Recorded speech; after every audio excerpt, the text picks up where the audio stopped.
Welcome to the Daily Horror Habit Podcast. I'm your host, Jay Krieger, bringing you daily reviews of current and classic horror movies for your twisted pleasure. Be aware that these reviews and discussions may include spoilers. And as always, I hope you enjoy. Hey, wait. We gotta try it. Try what? Calling the empty man. Who's the empty man? If you're on a bridge and you find a bottle, you blow into it, and you think about the empty man. Oh, come on, Mandy. How old are you? Tell him the rest. On the first night, you hear him. And on the second night, you see him. And on the third night? Well, on the third night, he finds you. He finds you. You can hear him, can't you? Squirming his way into your thoughts. Like a disease. And his message is contagious. The empty man, the empty man, the empty man, the empty man, the empty man, the empty man, the empty man, the empty man, the empty man, the empty man, the empty man, the empty man, the empty man, the empty man, the empty man, the empty man, the empty man. Amongst the numerous and enjoyable subgenres of horror, few embed themselves under my skin quite like cosmic horror.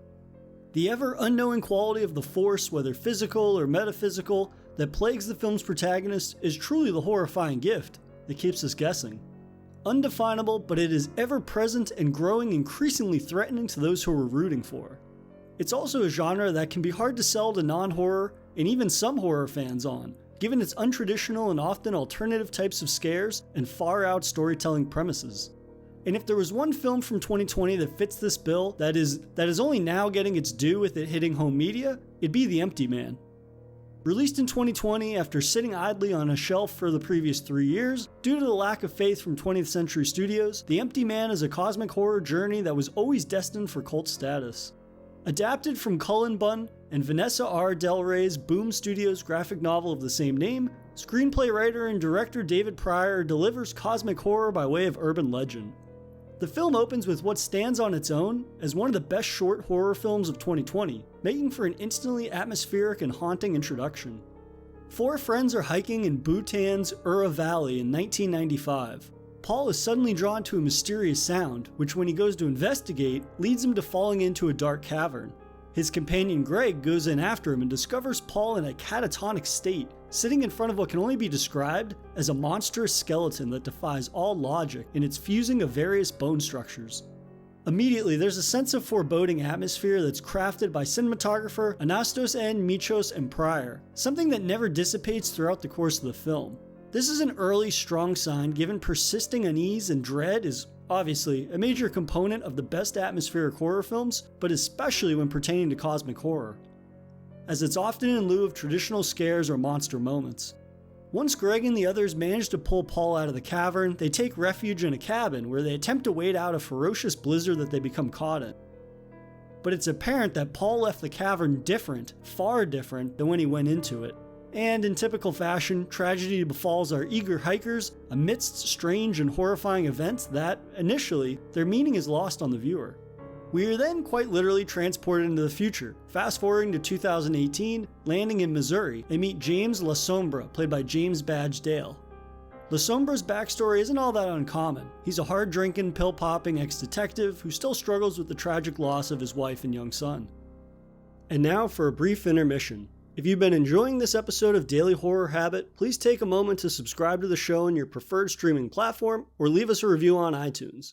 And thank you for your continued support, and I hope you enjoy the remainder of today's horrifying episode. La Sombra quickly learns that a family friend's daughter has gone missing, the words "the empty man made me do it" scrawled in blood on her bathroom mirror. La Sombra's investigation into her disappearance leads him to investigating a cult group known as the Pontifex Institute, which provides him with more otherworldly questions rather than answers. The Empty Man maintains a balancing act between psychological horror, a paranoia-inducing crime mystery, and genuine moments of horror. There's something inherently terrifying about the Empty Man's urban legend mythos and word-of-mouth means of summoning the entity. that spreads like a disease between young people, the ultimate distillation of can't put the genie back into the bottle. Except the genie in this case is a killer force of some sort. This balancing act of genres and storytelling facets is one that Pryor succeeds at more than he fails. Even for as engaging and at times terrifying as The Empty Man is, there's simply too much film here to sustain its runtime. Clocking in at almost 2.5 hours, there's a noticeable amount of bloat to the degree it spreads its intriguing premise too thin at times. Some scenes feel as if they linger for just a few seconds too long, which may seem minor, but that adds up over the course of a film. Paired with the reality that some scenes feel as if they add little to the overall narrative, or just a retreading of points made earlier. But for as scattered and long-winded at times as The Empty Man's narrative can feel, James Badge Dale is always there to pull it back onto the tracks when it begins to waver. His character might be fairly cliched, but there's a genuine quality to his flawed and tragic figure that he is as fitting a guide to lead us through this nightmare as any. Exploring the hints and the signs of his unresolved trauma while navigating this ever-evolving mystery is one that fuels our questioning of everything: the world, character motivations, and the reliability of our own narrator. The impenetrable reality that this ex-cop is finally up against a foe he can't arrest pushes him to his limit, and it might break more than his fragile mind. The film makes for a journey that is at times convoluted, but what allows The Empty Man to succeed in its unique depiction of cosmic horror is an unbridled and unwavering dedication to the terrors of the unknown. Chilling imagery that debases both our understanding of the film's world, but also reinforcing that people can be just as damning and frightening as any supernatural horror. It's a film that will absolutely require an additional viewing to fully grasp the cosmic realities of its narrative, as well as to uncover clues sprinkled early on throughout. The Empty Man falls into this odd category of, had it been edited down more for a theatrical release, it'd be one of the best films of last year, but at the same time, it would also benefit from a director's cut that takes the bloated bits and further fleshes them out. It's kind of like a damned if you do, damned if you don't situation. But in its current state, I found it to be an enjoyably disturbing and all-consuming bit of cosmic horror that I hope continues to garner an audience now that it's been released on home media. So, if you need your cosmic horror fix, look no further than The Empty Man.